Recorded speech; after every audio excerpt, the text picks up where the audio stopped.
இன்றைக்கி நம்ம மாடி தோட்டத்தில் பார்க்குறது நித்தியமல்லி செடி.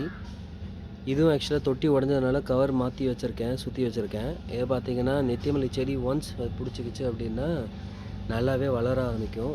இது நம்ம தோட்டத்தில் ஒரு 2 வருஷத்துக்கு மேலேயே இருக்குது. உடச்சி விட்டு தான் வளர்க்குறோம். இது பார்த்திங்கன்னா நல்லாவே வளரும். ஒன்ஸ் அது வேர் பிடிச்சிருச்சு அப்படின்னா உங்களுக்கு நல்லாவே வளர ஆரம்பிக்கும். இது பார்த்திங்கன்னா உங்களுக்கு தெரியும். நாங்கள் சும்மா கயிறில் இது படர வச்சுருக்கோம். இது டெய்லியுமே நிறைய பூ பூக்கும். இப்போ ஆக்சுவலாக இப்போ தான் துளிர் விடுறதுனால கொஞ்சமாக தான் பூ பூக்குது. இல்லைன்னா இது சாயங்காலம் ஈவினிங்லாம் பறித்தாங்கன்னா வீட்டில் அந்தளவுக்கு நல்ல வாசனையாக இருக்கும் நித்தியமல்லி செடி.